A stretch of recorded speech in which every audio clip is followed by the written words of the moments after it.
personally and candidly, how did your marriage challenge you? Did it challenge you to grow, or did it challenge part of you that did not grow?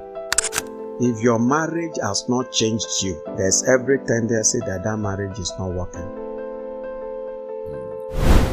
I'm thinking about the part of some people who end up condescending and losing themselves because they want the marriage to work.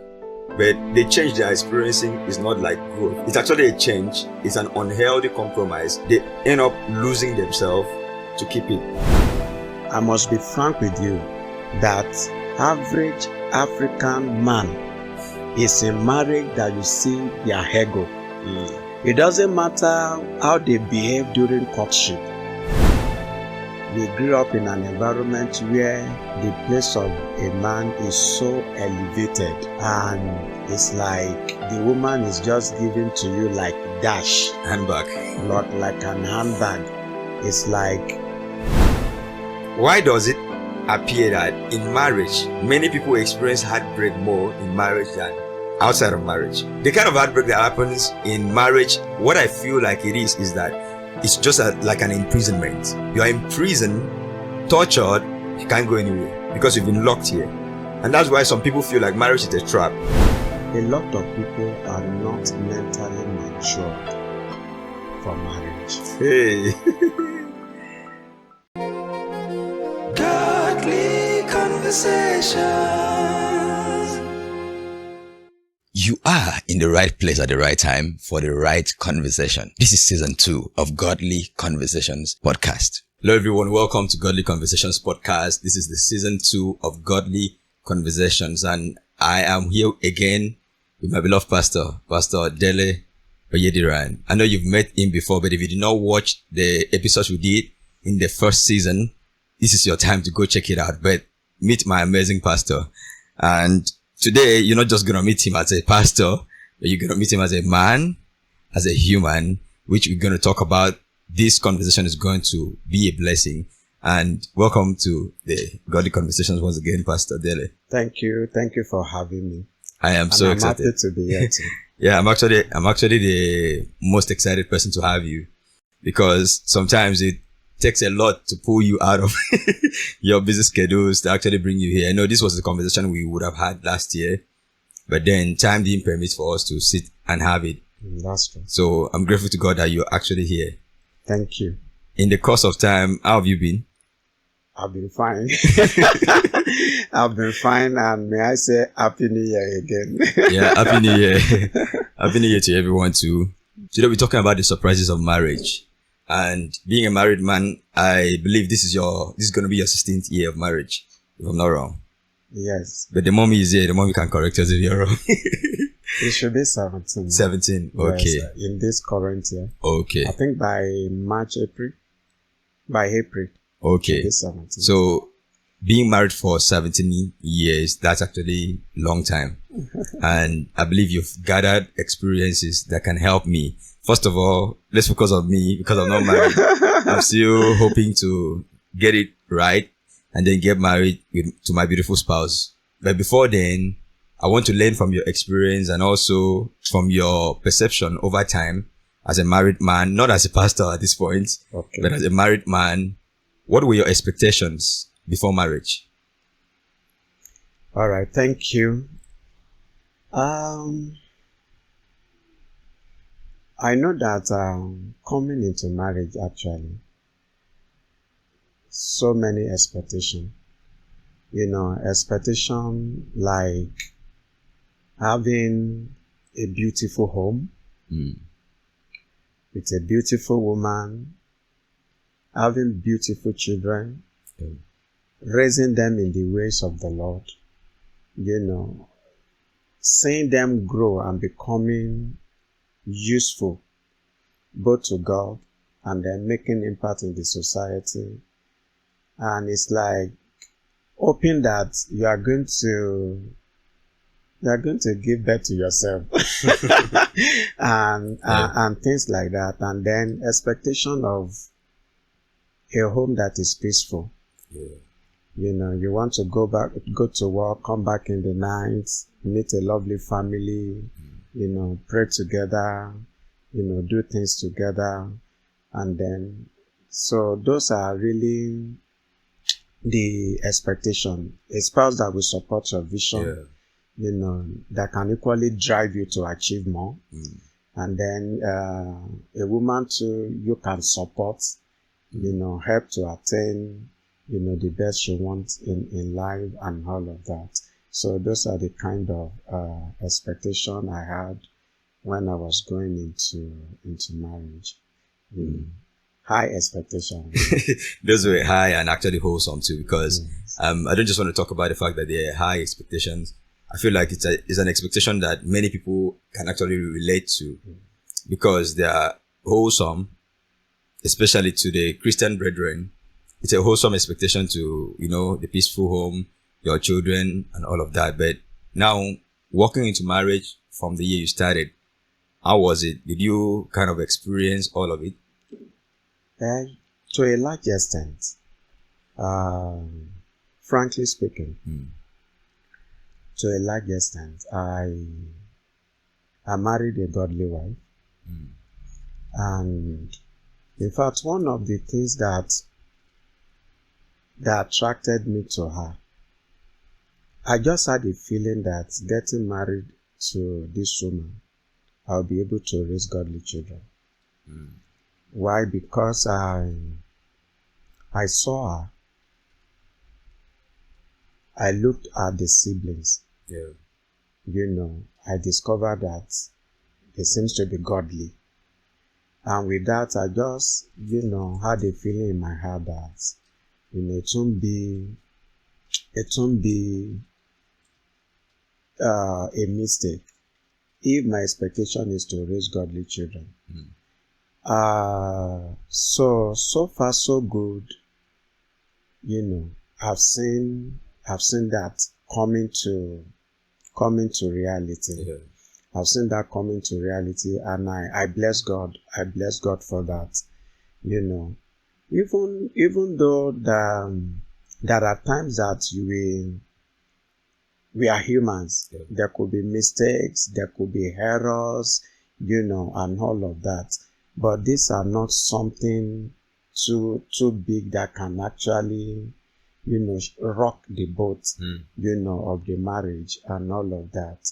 And frankly, we have been cool, and expectations are met regarding some of the things in fact, most of the things I had in mind as at the time of consummating the marriage. But one thing about marriage equally is, as you progress in it, there seems to be a point where you begin to expect more.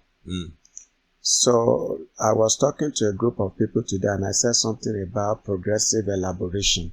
That as you are journeying in something, at a point you may begin to desire more, you may begin to expect more and all of that, But if going by the expectation I had originally, I think to a large extent those expectations are working out as expected. Yeah, I think that's so beautiful. So I've just picked something from your progressive elaboration, like the aspect of having to expect more. Oh, okay. So that will now make me to speak on a general note. Okay. On a general note, before I narrow it down. Okay. I'm sure we are talking about surprises in marriage. Surprises in marriage. You will discover that when you get into marriage, it's at that point you will know that marriage in real life is different from the African magic kind of marriage, where you see somebody waking up from bed with wig and makeup on. Yeah, already made up. Do you understand? Yeah. So you in African magic, you just see the person. But these people always dressed up. The makeup remains there. The wig remains there and all of that. And you'll be wondering, did this person actually sleep at all? Yeah. So in marriage, you will discover that African magic doesn't really fit in. to a large extent, maybe in some aspects. And all these telemundos and all of that may not actually fit in, because at that point, both parties will begin to see themselves the way they are truly. Yeah. Do you understand? True. If you marry a lazy husband, you may not know until you get into marriage. You may not know. Yeah. So you may be surprised. You may be surprised. Do you understand? If you marry a wife that will sleep and wake up 9 a.m., you may not know until you get into marriage. Marriage will not be like, the real one will not be like African magic, where you walk into your wardrobe and the clothes are, clean, ironed, arranged, and all of that. So in marriage, you'll be facing certain reality. You that have never seen your spouse weak, tired, or sad, every time you meet, he or she is always on high spirit. It's in marriage you will not discover that this person has his or her down time. Now, coming back to what you said, so bringing all of this to be, there will not be some kind of expectation, progressively, that aside the major ones, you are now looking at for some specifics. Do you understand? You are looking at for some specifics. You may have an expectation like that African magic, that my wife is always knit up, dressed up, with the wig from morning till forever, with the makeup from morning till forever. But don't forget that there will be a time that there will be need for cleanups. Is that correct? There will be need for the removal of the wig. There will be time where, she has not had the time to go to salon. And then you'll be looking, is this still my wife? You get to see her like she is. How she is. Do you understand? It may not necessarily be her fault, but she has not had the time to fix some things. But before marriage, you hardly see her in that, It's just an example. So you begin, those expectations, even though they are little, but somehow those little things, to some people, it affects their marriage. It rocks the boat of their of their marriage. So that's the kind of thing I'm trying to say. We are going to press more on, on all of these what's it called, surprises, as we continue. So the part I want to know personally and candidly, how did your marriage challenge you? Did it challenge you to grow, or did it challenge part of you that did not grow? Oh, thank you for that question. I had cause to be talking to a group of people, and I was saying that marriage actually is hard work.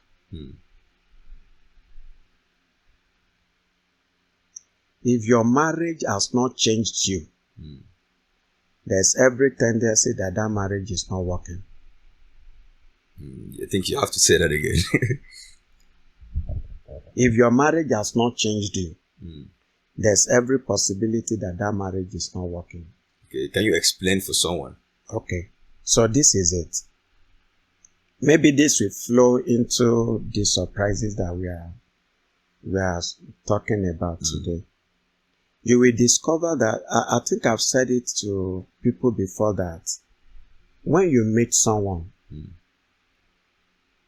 you are not just meeting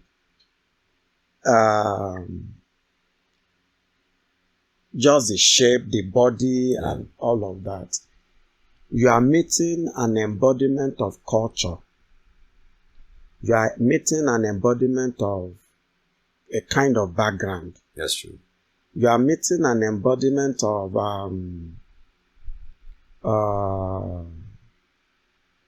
what else again?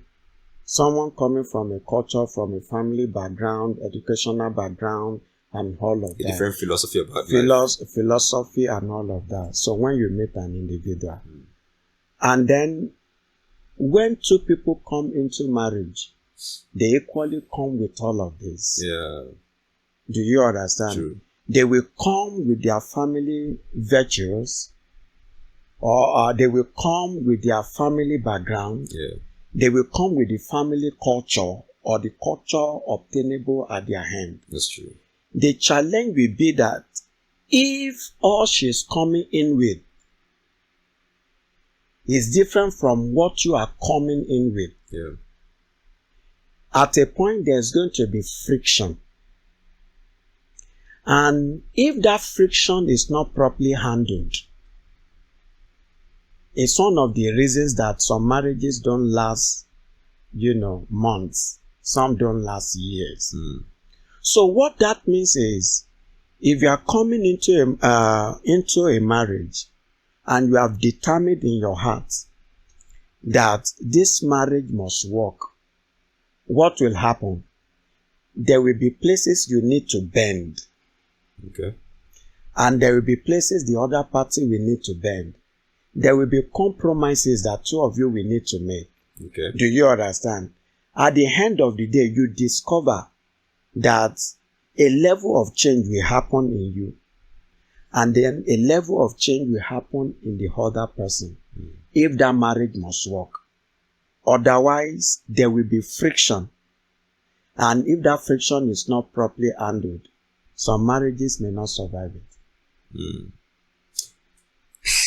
Okay, this is actually going deep, but I've heard the word compromise, change, and I thought about growth and condescending. Let me place it the way I'm trying to see it for someone, right?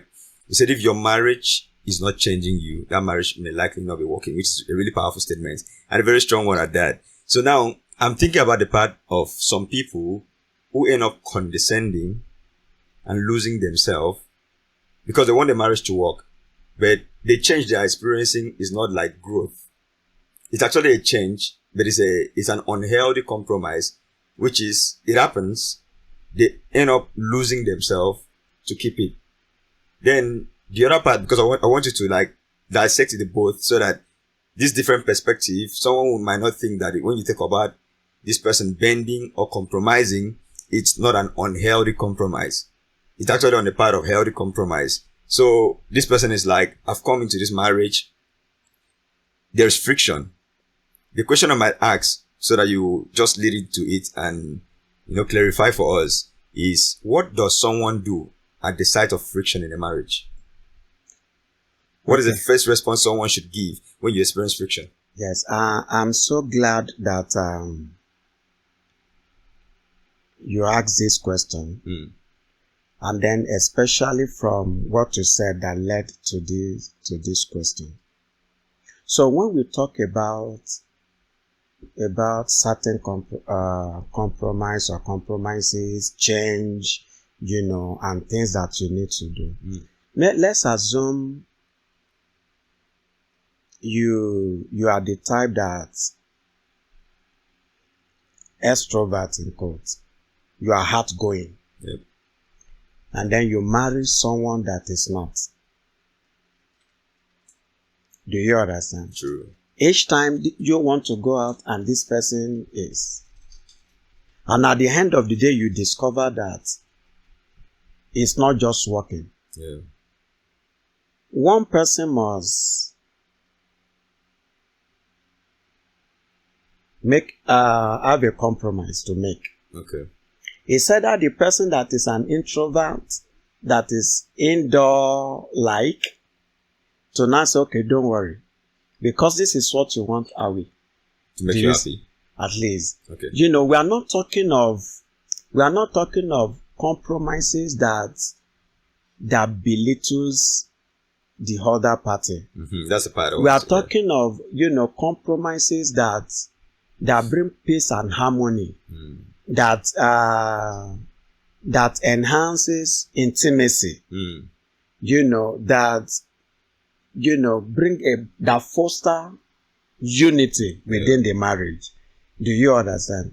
So those are the kind of things. And then if this is happening, you will discover that when we talk about growth, it's you are growing. Yeah, true. Because if you are, okay, I will hold this till when we want to talk something else about the surprises in marriage. Because it's in marriage you see the ego of a man. Yeah. I must be frank with you that average African man is in marriage that you see their ego. It doesn't matter how they behave during courtship, frankly speaking, but it's a marriage you see their ego. Now, egocentric person, Yeah. if you enter into a marriage and you want your marriage to work, that marriage will definitely change you if it must work. Then you see yourself start growing in humility. You start growing in patience. Except you don't want your marriage to work. Yeah. So you find out that marriage has a way of, it has some kind of rough edges that when it eats you, it sharpens you up. Somehow. Do you understand? And then, you know, when you enter into marriage, they will tell you that that's when you are responsible. Yeah. It has a way of bringing that, Okay. bringing you to that point where you can say, truly, I'm responsible. Talking about this, you made the last point. You asked a question. Have I attended to it? Yeah, you've attended to the question. Beautiful. So now you've talked about, you've given an analogy that is actually really helpful. Now, someone was outgoing, and then someone that is like is an introvert, likes a private life, and you created a situation of like how these people can make to enhance their marriage. So what I want to ask is, maybe for someone that is listening, how do you communicate this? Because it can't just happen by, just waking up and say, okay, let me do it to please you. Is there a room to communicate it? And can you like tell us how, as a man and as a woman, how do you bring this to your partner? Okay. So, it's one of the surprises that happen in marriage. Okay. When marriage is consummated,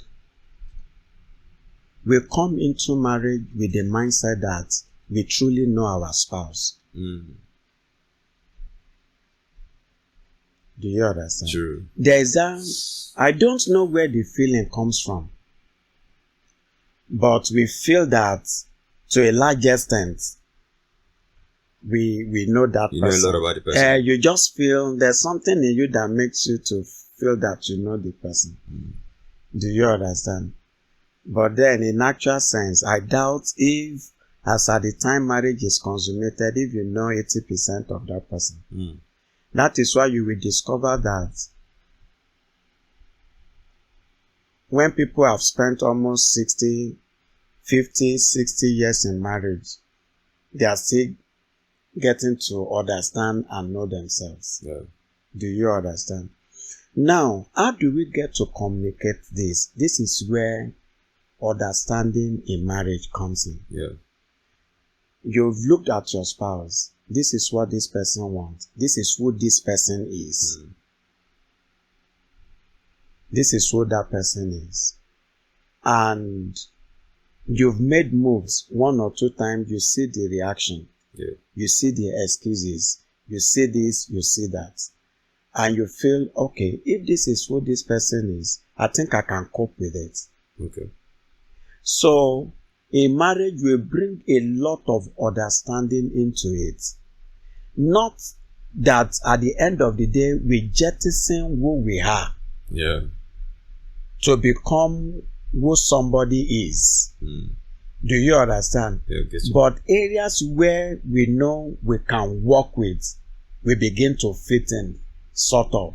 And then, like I said, the compromise must come from both ways. Yeah. Each party must learn to sacrifice one way or the other. If she's doing it, then you should be able to do it. Do you understand? That is so.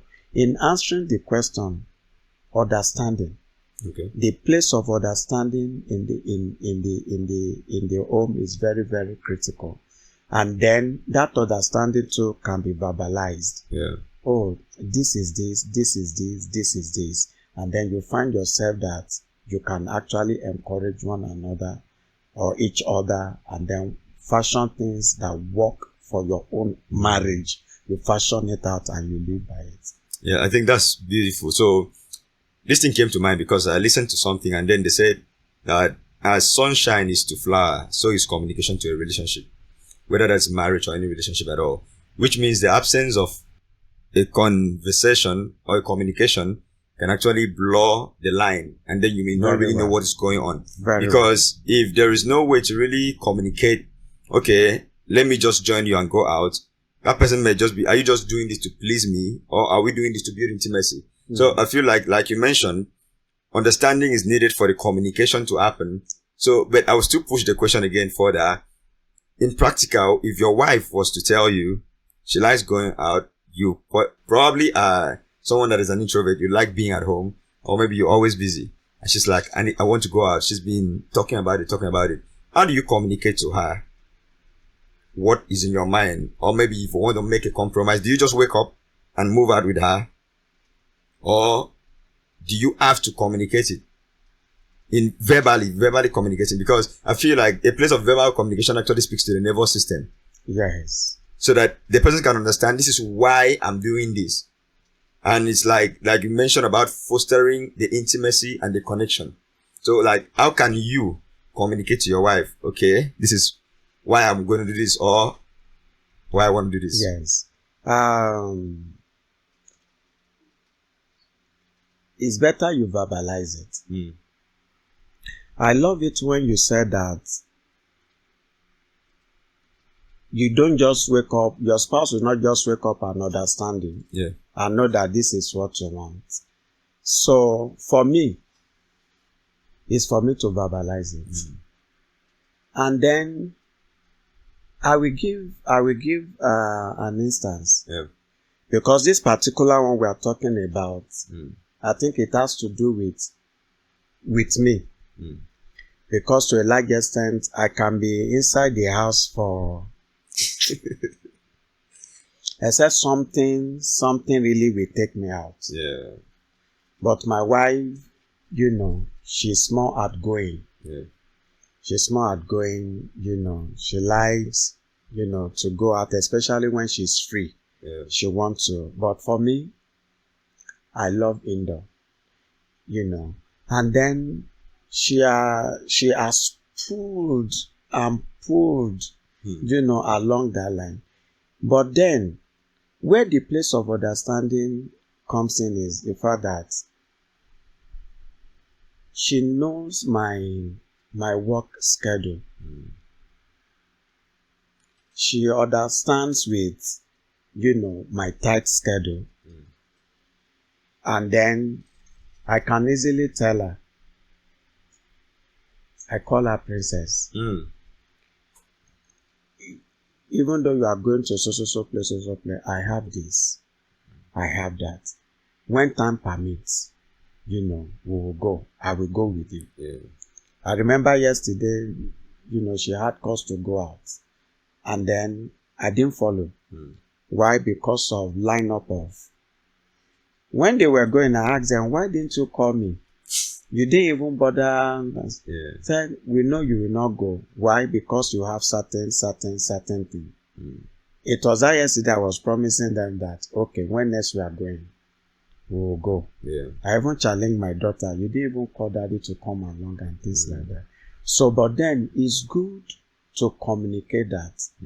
And then it's equally good for your spouse to have that understanding that you're not going out may not necessarily mean because you are indoor or you are indoor person. Because if you are free as an indoor person, make the sacrifice at least once a while and go with them. Yeah. I think that's what we do. Yeah, that's actually beautiful. So before we even get into some of the other things, I don't want you to forget that ego of a man. The ego of a man with no ego. So yes. I want you to talk about it because, growing up as a man in the African culture, you realize that somehow it's unfair. If you're going to be candid with me, it's unfair some of the practices and the experiences we've had around about men with their ego trying to superimpose everything they want on their wives. And which are some of the surprises that someone gets married, and then some ladies now that don't want to marry fear that their dreams will be destroyed when they marry a man, because somehow the man will superimpose everything he believes and everything he wants. So it's almost like she's here only to serve the man. She doesn't have a purpose and direction of her own and all of that. So some ladies, maybe they have dreams about things they want to do with their life. They feel like God has led those dreams, or they have ambitions. They fear to get married because they are afraid of losing what they really want to do with their life just to serve a man's vision, serve everything the man wants, and the man never gives opportunity for them. So I would like you to elaborate on that ego of a man, because for me personally, I grew up to a place that I had to tell myself my ego doesn't do me any good. If I really check it, it has not added, like Jesus would tell the disciples, why are you worrying? Does it add a cubit to your height? My ego doesn't make me taller. My ego doesn't even make me bigger. It only gives me the self-acclaimed power that I think I have, which is me literally trying to control and manipulate. So, but I would like you to give me a view from a marital standpoint and your experiences of such things. Thank you. We grew up from, Africa. This same continent, Africa. Yeah. And the ego of a man stems from culture. And it stems from certain upbringing. We grew up in an environment that clearly defined what man should do, what man should not do.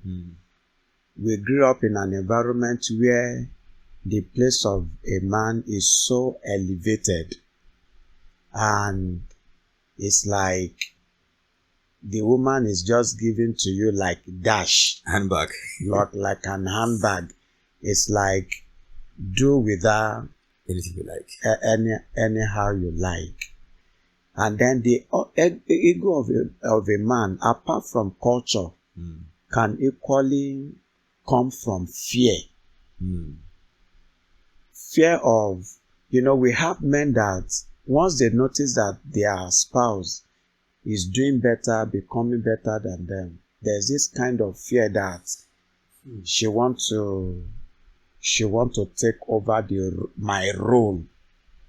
How can? And they will do everything to suppress that woman. And even this, though it's coming from fear, it actually has its root still in culture.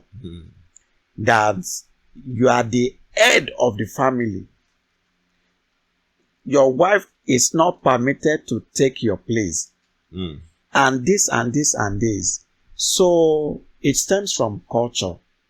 And then growing into fear. So when a man sees a woman, doing well, doing better and all of that, that fear that this woman wants to take my place. So it appears as if it's a pride of a man to see that the wife is subjected. And he is the one, at the top. Do you understand? Yeah, I get it. Unfortunately, before marriage is being consummated, you may not see this character in that man. Yeah. I think I was talking to someone today, and I said that there are a lot of things that you will not care about when your heart is still with you. When you have your heart, there will be things you will care about. But when your heart is no longer with you, you will care less about them. Okay. Both on the part of the lady and on the part of the man. When a man falls in love, you may not see that ego in display. That ego becomes covered by a level of niceness. It is now, I'm looking for the right word that I was will thinking use. about, is that a wrong hidden potential? but that is it. Those Yeah. are the kind of surprises that comes up in marriage. Yeah. It will surprise you to know that even though we have ladies that from the time of courtship they will know that their husband will eventually beat them in marriage. There are some that never expected it. That's true. That you understand? There are some that they've never seen their guy Yeah. getting that angry to the point of wanting to slap someone. It's crazy. Do you understand? Why? Because when they fall in love, ego comes under the coloration of kindness, niceness, and all of that. But when they come into marriage, you see that ego unfolded. It's one of the surprises in marriage. And then you suddenly see, a loving and caring man suddenly becoming a wife beater and all of that. So we have all of this. So why should we be talking about this? I decided to bring it up because it's one of the surprises in marriage, one. Yeah. Then number two is that men should work on their ego. Even the scripture, when the scripture says that he that does not provide for his family is what was that an infidel. The Bible was not narrowing it down say to a man. Yeah. It's not narrowing that. So don't kill yourself. Don't suppress your wife. Don't suppress her. Don't hinder her from being the best she can be because you are not there. Yeah. Do you understand? Where there is love and understanding, the home will be a very beautiful place. Then should I surprise you with a statement? Yeah. I've grown to see how God works wonders in homes. While I was in the banking industry, I discovered that most of the ladies working in the bank, most of them, I'm not saying all, most of them, they happen to be the breadwinner of their family. And most of the men too working, you discover that their wife may not be doing so much. God has a way of balancing life for family. He said that God is placing in the hand of the man or is placing in the hand of the woman. Now, when God places it in the hand of the woman, give her a level of support. Yeah. Because in your supporting her, there lies your own blessing. No, Not too long, the Lord will raise up your own hand. Yeah. Because you're supporting her has not made you a failure. And the fact that you are not a failure, you are able to support your spouse very well. Yeah. It won't be long that the Lord himself will equally lift you up. You know why? Because your support will bring peace and harmony in that family. Yeah. And where there is peace and harmony, Yeah. beautiful things happen. Yeah. Scripture talks about the Lord rains down blessings.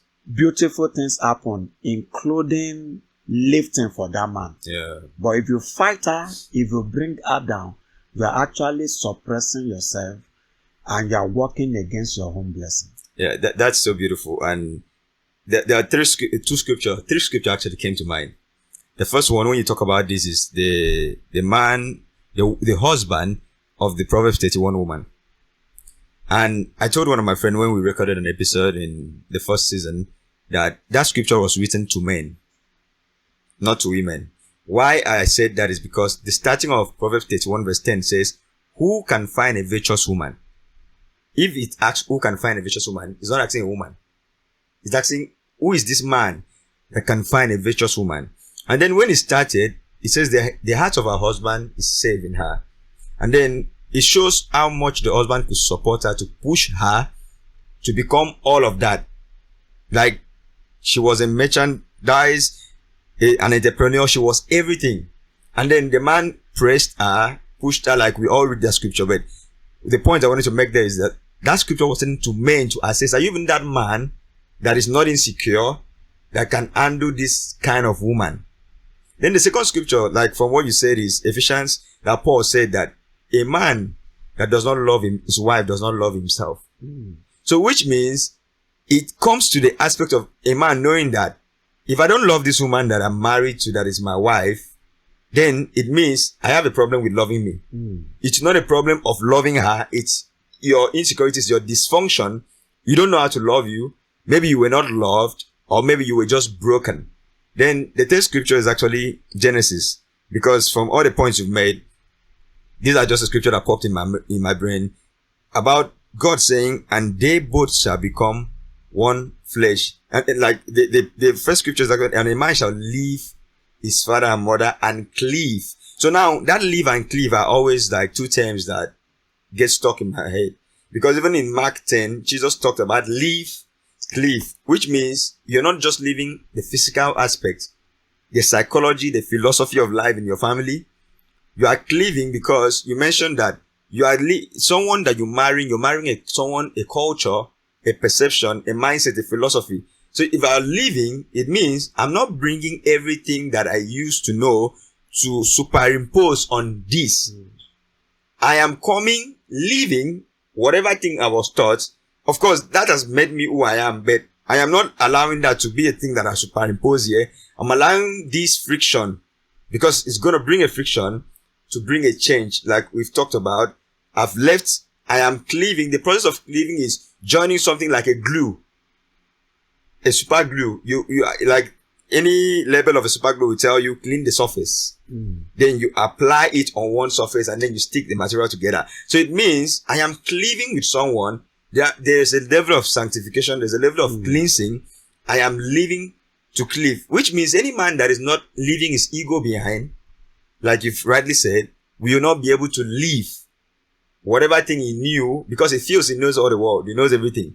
He will not be able to leave and cleave to his wife properly. And this will bring, of course, maybe this is probably the reason for the disruptions that we are having in marriage, whereby people cannot just sit, like you talk about, your wife is doing well. You should be happy.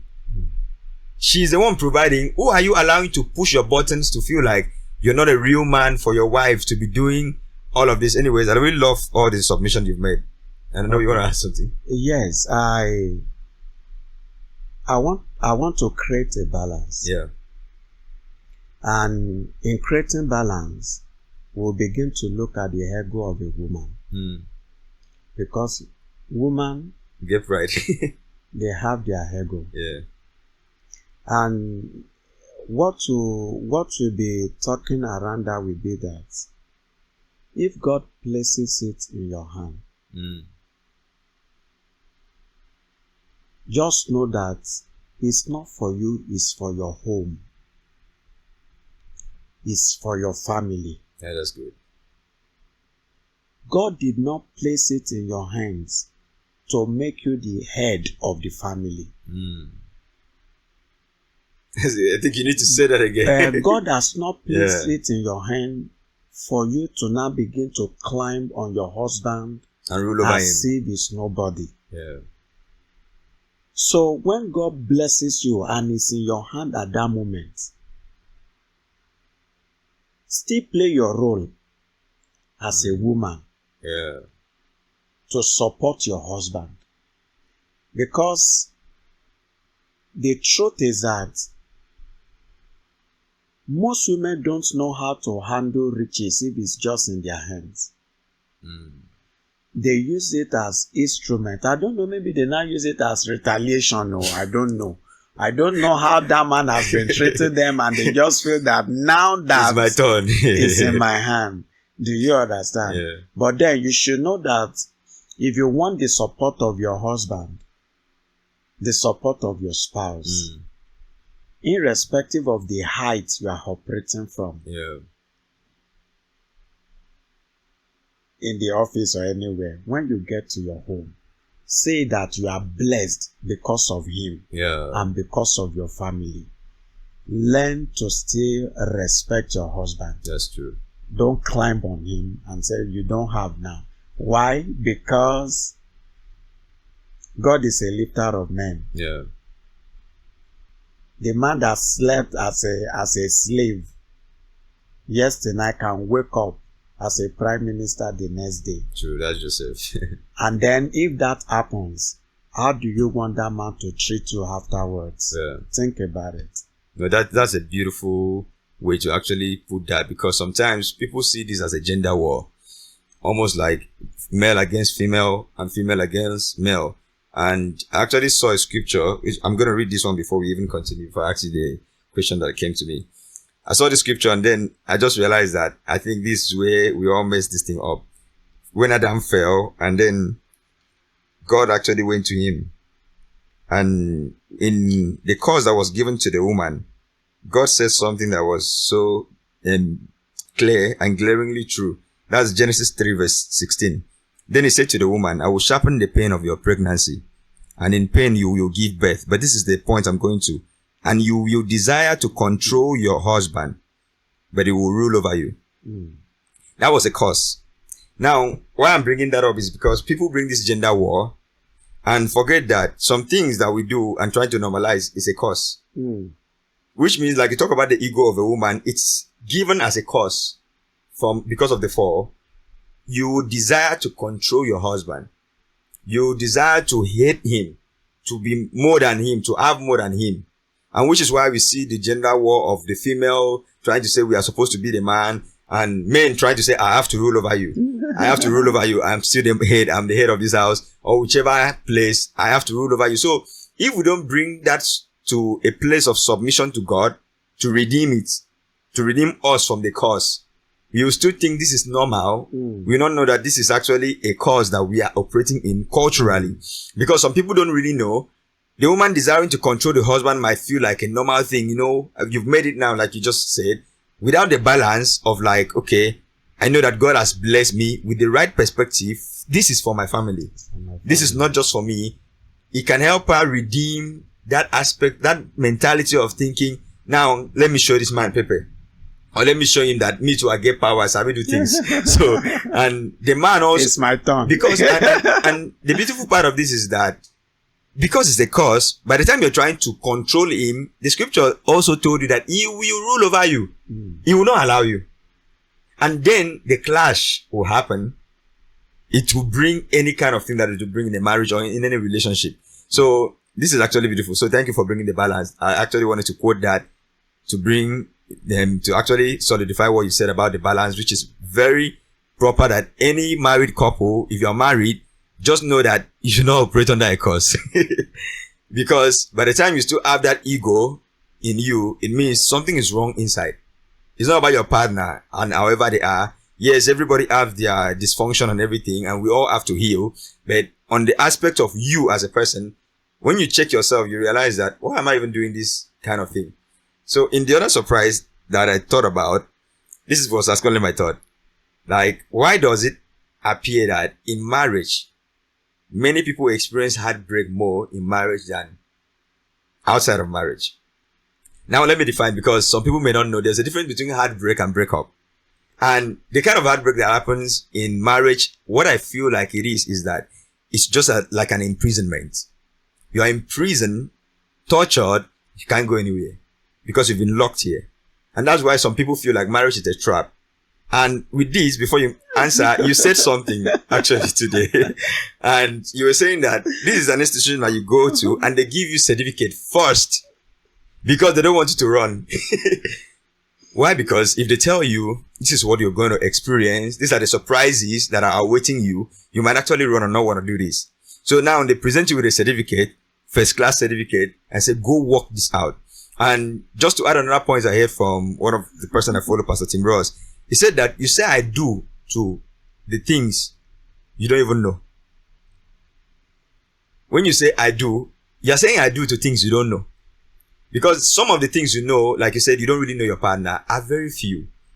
And study have shown that all of us are actually growing, but in 5 years, there's a cycle of change that everybody experiences. Which means, like, you've been married for 17 years, your wife has changed, like, if it's that cycle, for like 3 times, you've married 3 different women. Same woman, but 3 different experiences. Because in childbirth, she has changed. in different aspects of life, she has actually become a different person. So why then would you feel like you know this person? Because they are also evolving as much as you are changing. So which means definitely you don't know her because she will change. Definitely. Even the person you knew is actually going to be different. So can you speak to the heartbreak that people experience? How can they manage it? Because why I define heartbreak is hope deferred makes the heart sick, which is when you're expecting something, you put an expectation on something and it doesn't happen as you expected. You have a different experience. It breaks your heart because you have a different experience. But then, are we not going to experience this? Because this person will change. So maybe you speak to that heartbreak and give some people a measure of peace or give your perspective. Okay. Thank you so much. I hope I'll be able to address this. No, however this you very provide, well. yeah. I feel, in my opinion, that the main reason for heartbreaks in marriage is when expectations are not met. Yeah, unmet expectations. Surprisingly, I started this discussion by referring to African magic. Do you get? Yeah. I did that deliberately. Because the expectation of most of our young ones comes from movies they've watched. Yeah. Some of them, the expectation, their view of how marriage should be like, comes from novels. Romance. Those days it used to be M&B, Adley Chase. I think it's M&B. Adley Chase is not so much of romance. And they read quite a number of things. They watch Telemundo, all the, and then they are coming into marriage with some level of expectation. Yeah. And when you get there and you discover that is not as seen there. Yeah. Is this what they call marriage? Do you understand? Yeah, I guess you. Is this what they call marriage? And you are waking up in the morning and then the guy that was so nice to you, why courtship will now call you and then say something nasty to you, or your wife will behave to you one kind. You've never seen her react, in that form and all of that before. So expectations. So, but then we'll now be looking at it that what kind of things should we expect in marriage? Okay, that's beautiful there. Because that's what's going to help us. It will help us in the sense that it prepares us mentally for it. Do you understand? The first thing is something we can read from 1 Corinthians chapter 2 verse 11. Yeah. That says that who knows a man except the spirit of a man? Yeah. The first thing that you need to settle in your heart is, I don't know this person as much as, I should. Yeah. I don't really know him, or I don't know her as much as. Do you understand? And I go into marriage with the expectation that I'm going to use this man as a case study. Do you understand? As a specimen. Yeah. And I'm going to be studying this specimen. Yeah. This is my specimen. Do you understand? Are we saying we shouldn't have expectation? Why not? We should. But it shouldn't be based on, what you have seen, all the romantic, whatever. Yeah. Leave those things. In reality, there seems to be a slight difference, from what you see. So go into marriage with a level of open mind. Yeah. Especially if you are a child of God. That's true. Do you understand? Go into marriage with a level of open mind. Go into marriage with a teachable heart. That's true. Do you understand?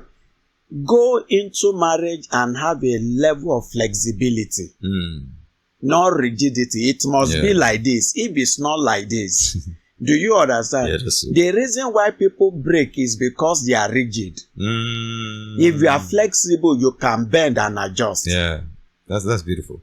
Do you understand? There was a story about a particular tree and then a particular one that when the wind blows, it bends. Yeah. And the other one, every wind will just break it, but this one will bend. So when you go into marriage, go with a level of open heart. Trust that I have met this person. I know him to an extent. Yeah. I've met this person. I've known her to an extent, but not to the fullest. Meaning that when she comes up with her surprises, I won't be surprised. There's a level of expectation in that regard. I've made room for the surprises in my heart. Do you understand? Or she has made room for the surprises in her heart. Open heart, and then don't be rigid. If you are saying that because of what you have read, because of what you have seen, because you lived with your sister, and this is the way the husband was behaving to her, and your experiences of people, this is the way my mom or dad were behaving, and you come into marriage with all of that, and you come there with that level of rigidity, I promise you one thing: heartbreak. Why? Because marriage is so personal. Meaning that because we have our individual differences. That's true. Do you understand? I was saying earlier today that we have people that we have ladies that want to marry a man like their father, but they are not ready to be like their mom. Because that's how the marriage works. Because that is the mom that actually made the marriage to work, not the dad. Yeah. If you know what your mom has gone through, the level of patience, humility, and all of that she exercised in that marriage that made your daddy to be the daddy that you love and all of that, it will surprise you to know that. Equally, you want to marry a woman like your mom. You don't know the level of tolerance and perseverance your daddy is going through that equally help your mom, that shapes your mom, that makes your mom look the best that you are seeing. Do you understand? And then if you are comparing all marriages, man to man, you will discover that you don't have two people behaving equally. You can't have it. No. So go there with a level of open heart. Yeah. And place, no matter the experiences that you have gathered from anywhere, either from social media, from books, from anywhere, don't be rigid about all those things. Go with a level of flexibility. Make room for surprises that you may encounter in marriage. And then you can actually bend. If you bend, you will weather the storm. Yeah. If you break, you will be broken. If you bend, you will weather the storm. If you break, you'll be broken. Anyway, thank you so much for that. That is a perfect way to, put that in perspective, because a lot of people are in marriages that their heart is being broken per time. And like you said, because they've not been able to manage their expectations based on the person that they are engaging with. So I'll actually move to this because we can sit here and talk all the way, and we don't really have enough time to really beat this through because time is really running.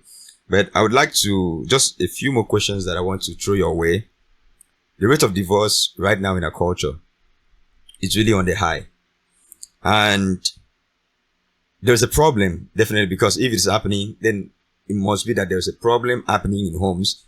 That people, either a problem of perception or a problem of connection, that people can't connect with each other and they feel like unreconcilable differences, or for whatever reason, or outright people just being rude to their spouses, or people being toxic. So, but whichever case, I want to know your perception around it. What is the problem? What do you think in your years of experience as a minister? I'm not saying tell anybody's story though. But in your years of experience, what do you think is some of the number one causes of why people don't make it? I know you've mentioned some things that we can pick from, but I want you to give me your perception around that. Why do you think some people cannot make it?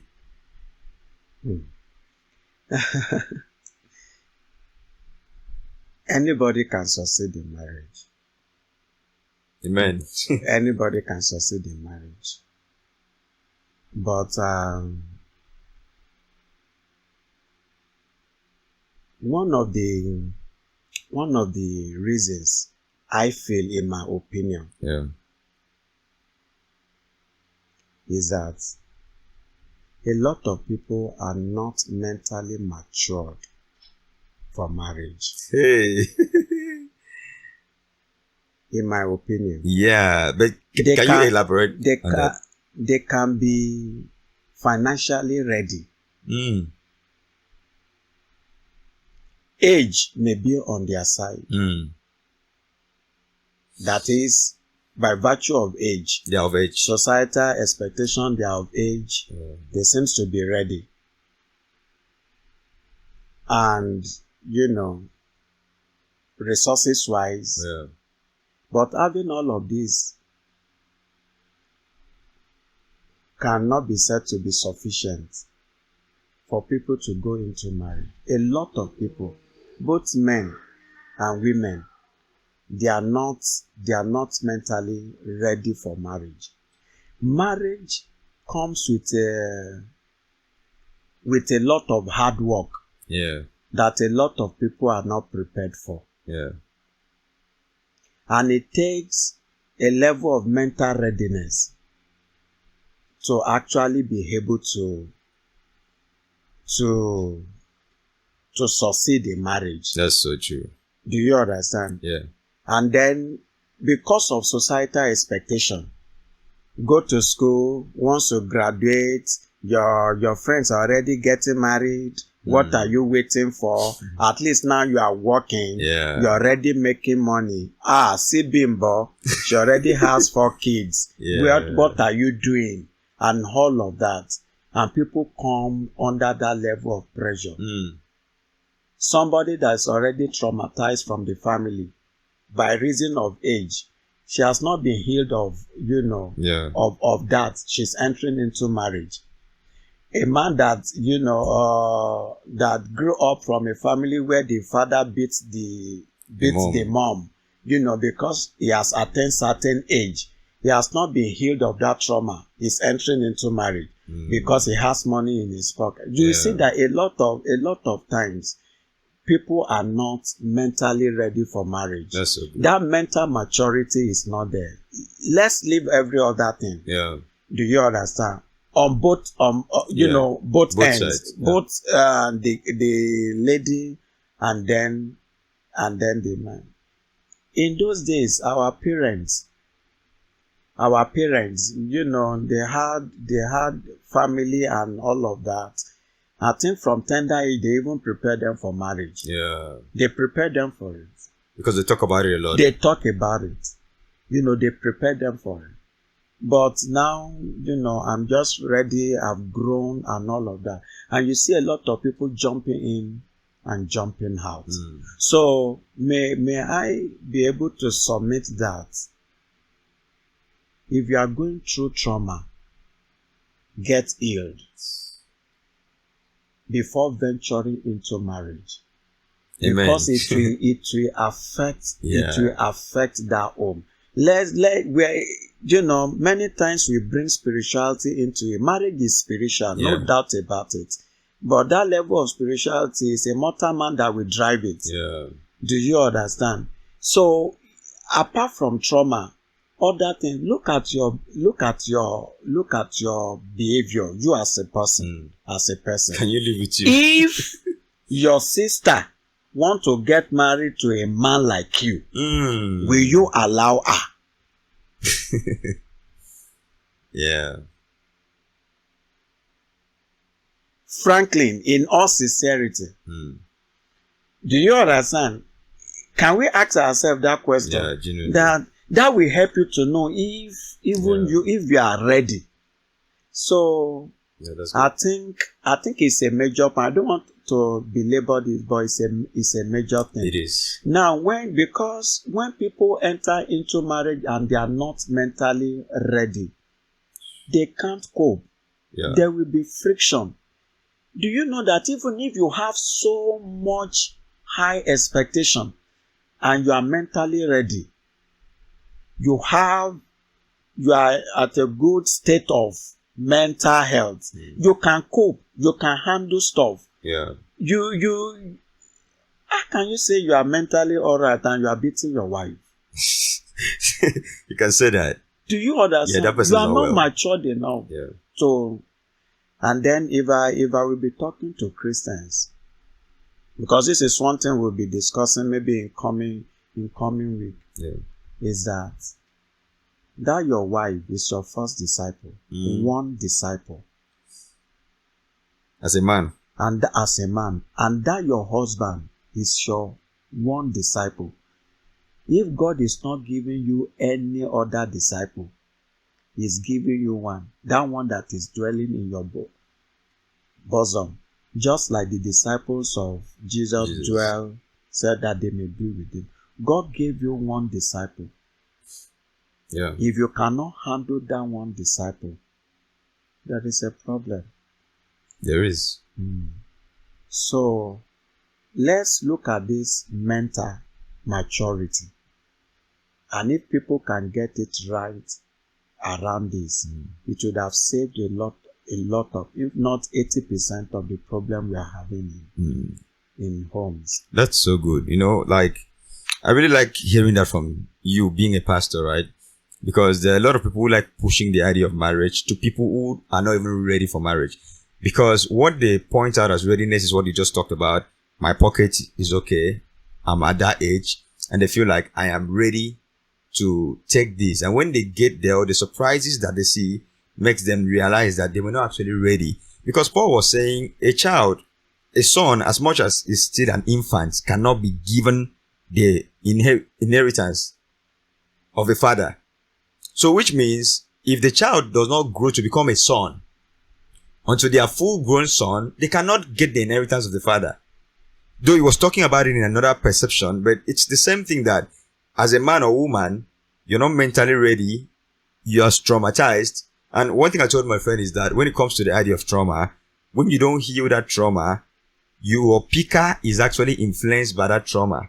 Because you pick wrong, first of all, and you can't see things clearly because it has defined your lens of seeing who you want to be with. Because disturbances in perception. Yeah. Everything you see is from that lens of what has traumatized you and what you feel like. Maybe the extreme of what you feel like is good. Not even knowing that that extreme would not be beautiful. And I love the part that you said, consider yourself. Can your sister marry you as a man? Or if your brother marries you as a woman, can you clearly say, okay, if my brother marries a kind of woman like me, you have the best of life to live. And if your answer is no, why are you saying you are ready for marriage? Why do you want to marry someone else? Grow up. Grow up. You've heard that. So, and the part I really thought about, for me personally, what I thought about was, what can my child, because I actually thought to the future, if I become a father, a husband, if my child would want to marry a man like me, would I want that to happen? Would I want my daughter to marry a man like me? So then that is the point I always look at it to see mine, because I'm like, I'm going to train my children inside my house and they are seeing the kind of father and husband I am. If they want to marry a kind of man like I am, unless I'm not well mentally to say my child should marry me when I'm toxic, that if they marry me, no wahala, now them will suffer. But unless I'm not actually well, but if I'm well and I would have a perception that it's okay to be toxic, it's okay to be broken, it's okay to be dysfunctional and not want to do anything about it, and I realize that I'm actually dysfunctional, then that is where I realize that I'm not mentally ready. So thank you so much for that, because I can see how that can help someone that is listening or watching to know, for me to even divorce-proof my marriage, it happens before marriage. It doesn't happen inside the marriage. And the next thing I really want to drive this to is the fact that I thought about the aspect of people pushing people how to meet the one, and not even preparing the person to become the one. Because I heard something beautiful, which I agree with, that says, for you to meet the one, you have to become the one first. So now they have not really taught people becoming the one, even when they say it, but they push this ideology of just getting married, meeting your partner, give a lot of advice, and people meet their partner. But very few advice are given to the people to keep the one they have met. How to be the one inside. Have you met the one? Now, how do you remain the one for the person you called your one? I don't know if you can maybe give us a perception about that so that we can wrap this up because of time. To be the one. Yeah.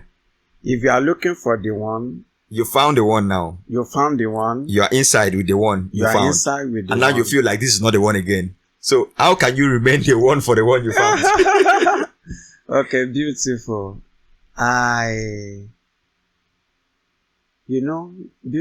The beautiful thing is that I told people sometimes ago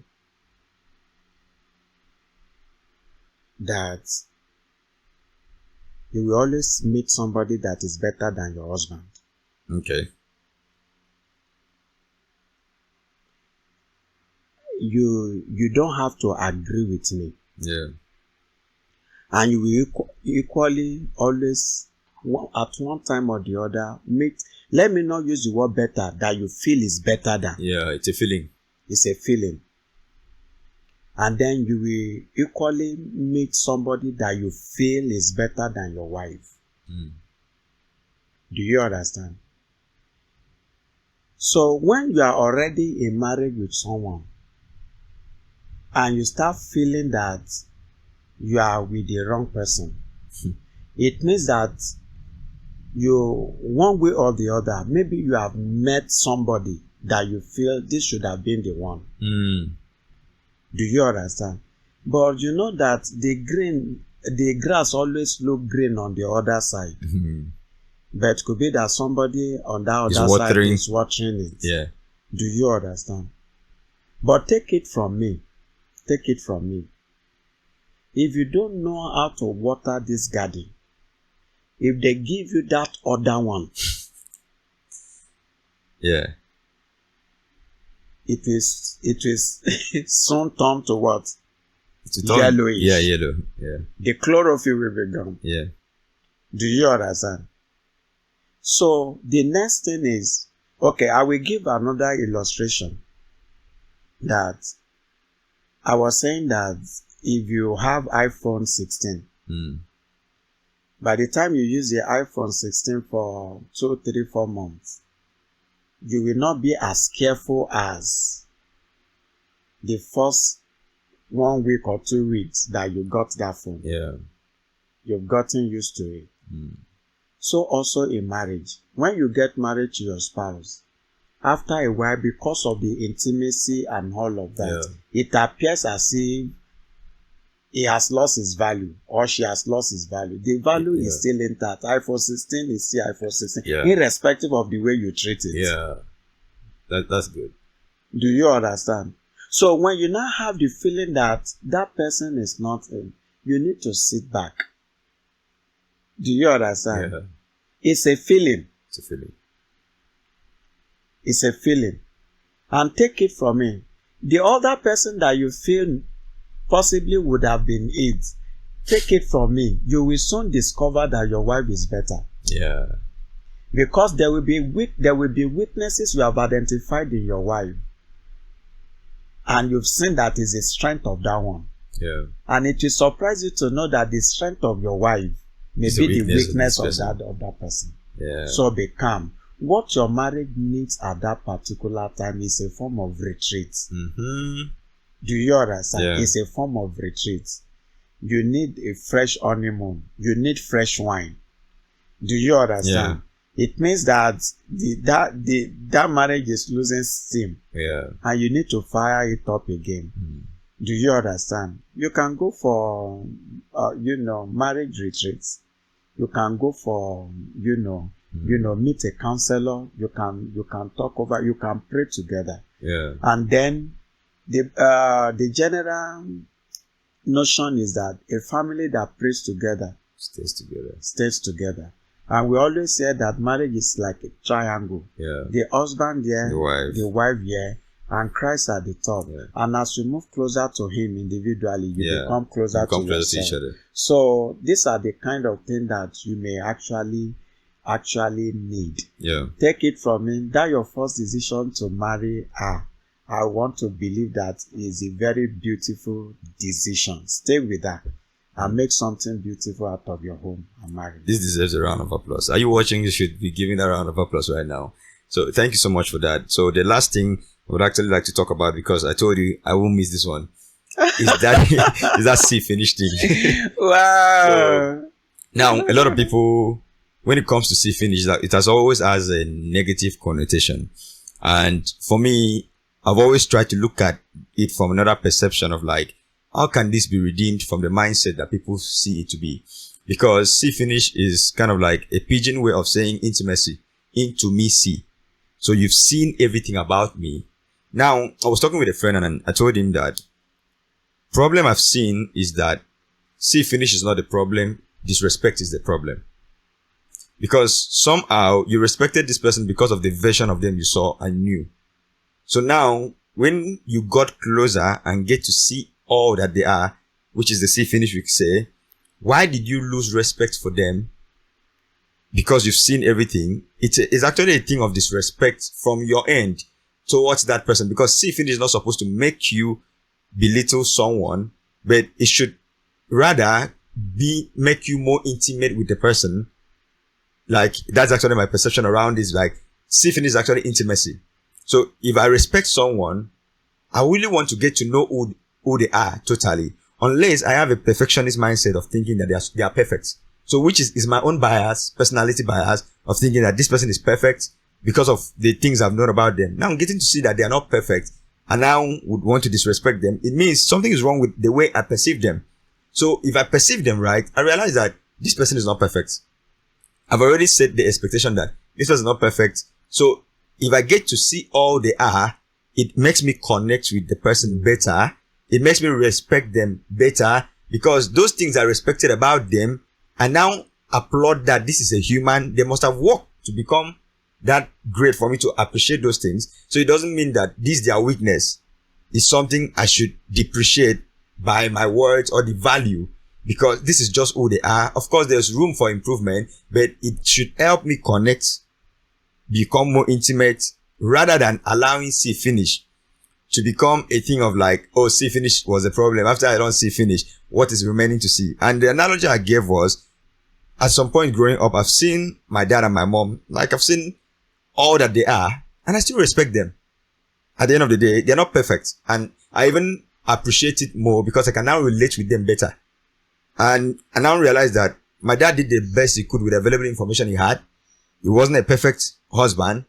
To me, I don't want to go into that, but he wasn't a husband that I would say, okay, as a man, I really want to be that kind of husband. But then I still respect him. And with that, I've seen him. I respect him. That see finish does not make me devalue him. Rather, it makes me connect with him better because I can see his humanity. So I don't know if you have a perception around that, because most times people bring this as an idea and say, see finish is because of see finish. So now see finish cause harm. Because when the wrong person gets to see a part of you they were not supposed to see, something that was supposed to be private, and they get to see, maybe that's when the see finish will go wrong. Because it's the wrong person.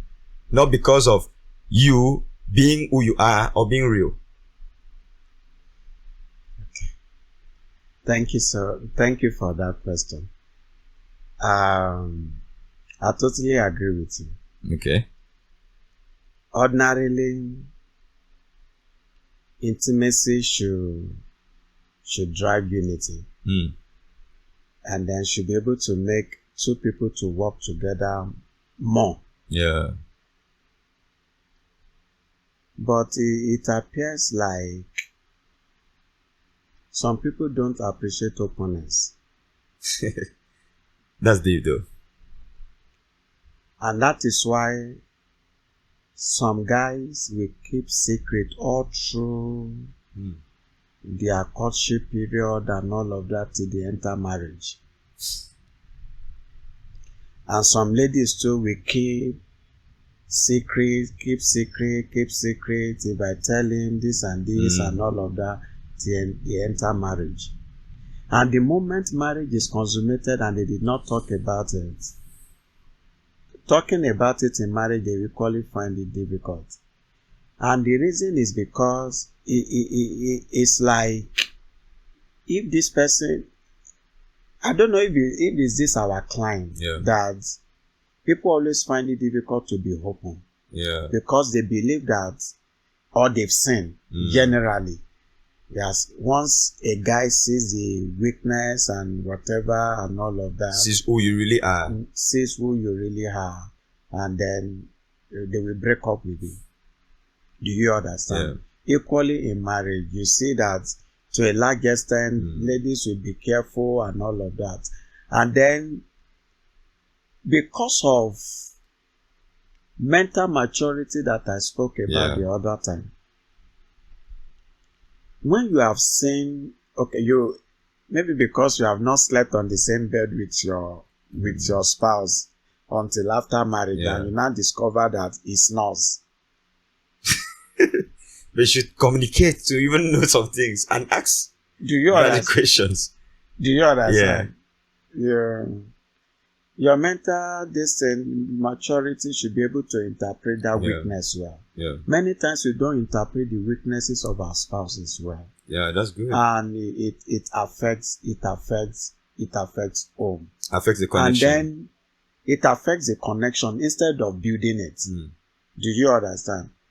And then the issue of see finish, while it seems somehow for some people in marriage is, from that point they start making comparison. That is where the problem is. Yeah.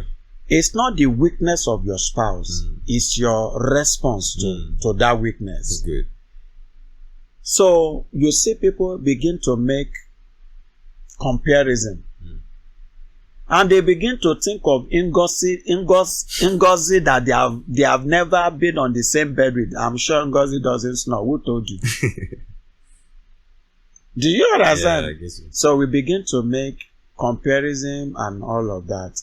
But then, spouse, if we must talk to spouse, especially Christian spouse, appreciate openness. That is when your husband can lay it bare before you. And then, as a man too, appreciate openness from your wife. Yeah. That is when she can actually lay it bare before you. She can talk to you. But then, if I have the fear that when you know me, you will do me. You not accept me. You will not accept me. Then I have cause to hide from you. And so many men actually use that as an instrument why they will not continue in a relationship with someone. Because once they see and all of that. Remember that some men in marriage, if they are not disciplined, some of them still have their heart somewhere else. And comparison begins to happen. That's and good. It affects the home. Yeah, that's true. So I would ask this so that I would allow you go because of time. Why do you think people cheat in marriage?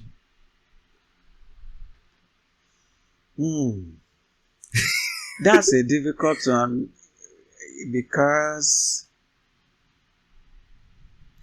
there are a lot of angles to it anyway. Okay.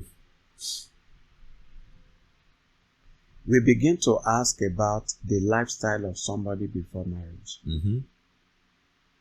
Do you understand? Because it's very, very key. And equally, we have people that seems like that, and they enter marriage, they stopped. Yeah. We are talking generally. Now, not Christian brother or Christian sister.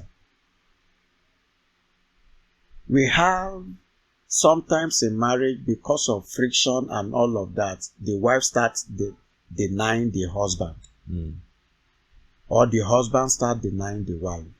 But should that be the basis of going outside? Let's just say it's a matter of discipline and value. Okay. If you have good family values and you walk by it, and you walk by that level of discipline, it will help you. But why do people cheat in marriage? They've always had their eyes somewhere else. Yeah, that's a short way to answer this. Discipline and value. So which means someone that has a low value system Low value system will not be able to Will keep not- himself. will not be Someone that has a lack of discipline will will not be able to keep himself. And because the people that they kept themselves till they were married, and then the novelty of having to have sex with their wife, they got to have sex. And probably with whatever happened, before you know, based on the surprises they get to experience in marriage, they now start going outside, which is still goes back to the lack of discipline Discipline and values. and What you values. value. So I want to add this because I've always said most times the church preach as if only single people need discipline.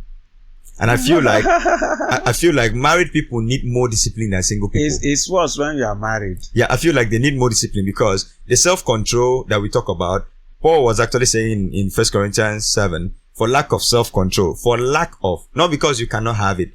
Do not, like, even when you're going for fasting, the wife and husband should agree before they even go for fasting without denying each other. So which means, why should we not focus more on teaching people how to have self-control?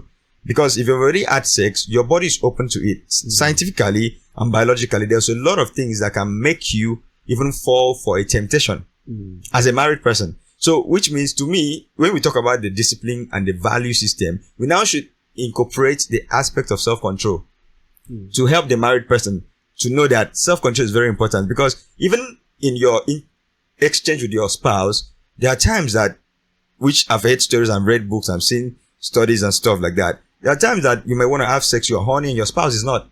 Yes, And that's it's the aspect of the self-control that should actually help you Yes. to say, okay, let me respect you. Not like to Yes. say you are denying me, because I think that's a wrong mindset of saying your wife is denying you. You clearly see they are tired, and because you're just horny, which the novelty of what you thought about sex, the wrong mindset about sex, has made your value is low already. So you want to move out because you feel like she's denied you, but you lack self-control because you would have waited. And whichever way, bit, like you said, it's nuanced. So, and I'm just adding that self-control as another thing for people to consider, because many people will cheat because that's just their lifestyle. They've always been like that. They've always been. So others will You've cheat. always had your eyes outside. Yeah, others will cheat because they feel like they couldn't hold themselves and they didn't have self-control and discipline. And others will cheat and they want to paint an excuse, like Adam would say, is the woman you gave me. That they want to make an excuse for their lack of discipline. And to me, I'm like, because if you bring it back to a Christian, this is a Godly Conversations podcast, to a Christian viewpoint, if a Christian cheats, then that person has breaking a covenant. It's actually a very heavy thing to God spiritually and in all aspects. You're breaking a covenant, but because sex has become so common to you, you now think it's nothing. Is it not just the same thing? You slept with your wife and then it was just a mistake, and we casualize it and almost like we've normalized it today. And especially in our climate, in our culture, cheating has been normalized that some women know that their husbands are cheating and they are okay, only that they have the one argument of saying, if the woman would do that now, the man will kill himself. So thank you so much for today. And before I let you go, what would be a word of advice you would give to someone? And also to me, I'm yet to be married. Your final word of advice that you say, okay, if I give you this, put it on your left hand like you used to say. And then take this one on your right hand. And if you use this, you can prepare yourself for marriage. And if you're already married, you can have a good marriage. Okay. Thank you. So for those aspiring to get married, we've said some things around that. Have expectation, but make rooms for surprises. Have expectations, and then don't be rigid. You should be able to bend. In your bending, you may be able to have a broader view and better understanding of your spouse. Do you understand? Yes. But if you break, you've lost that opportunity of knowing the person. Yeah. If the home breaks and all of that. Another thing is that you should always know that, I think I've said this before, that marriage decision it's not something that is your decision, your choice is not made by you in absolute sense. Yeah. I used a word, earlier, and I said that it will be an induced choice. Yeah. It's an induced choice, meaning that something at the end of the day prompted your choice. Yeah. Do you get it now?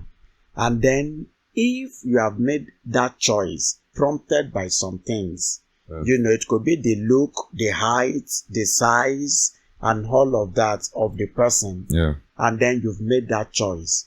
It means it's your choice, either induced or not. And then if it's your choice, embrace it well. Say it as your guardian. Yeah. Say that person, that spouse, as what? As your disciple, your number one disciple. In fact, your only disciple. Yeah. And then nurture it. That's good. And all will be well. Amen. Putting Christ as as everyone is the author running and up to God. finisher, Yeah. looking up to Him. As both of you draw near to the Lord, you will be drawing closer to yourself. Yeah. And then all will be well. In summary. Yeah. Thank you I so hope much. that's helpful. Yeah, it is. And thank you so much for sitting with me in this conversation and for the sacrifice you've made so far. I love you. And thank you. yeah, I love you too. you've actually, your heart is a beautiful one because you've actually really shown how a humble man, you're so soft-spoken anyways, first of all, and you've shown how a humble man is and someone that disciples people. Because one thing I've learned from you is the fact that you don't disciple people by just talking, you disciple people by living the life.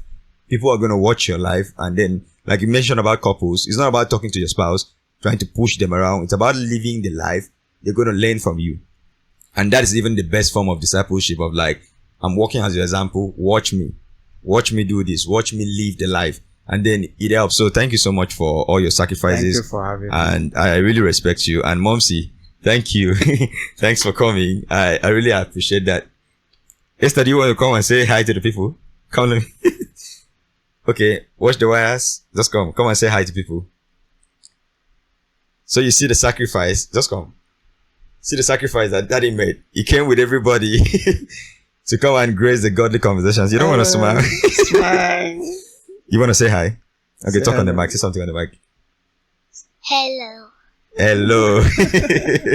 All right. Thank you, everyone. Please hit the subscribe button if you are yet to subscribe to the Godly Conversations podcast. And if you have learned something from this conversation, leave it in the comment and let's know what you think. It's a pleasure to actually reach out to you and a pleasure to commune with you in this community. Thank you and see you in the next episode of Godly Conversations. Bye. Thank you so much for watching this conversation. I love you so much. Take a moment and share with me what stood out for you in today's episode of Godly Conversations podcast. It is going to help someone who is listening and maybe going through the comments to relate with what they are learning also. And I want you to do one other thing for me. Hit that thumbs up and subscribe to this YouTube channel. That is your way of supporting this podcast. And one more thing, I want to see you in the next episode, just right here.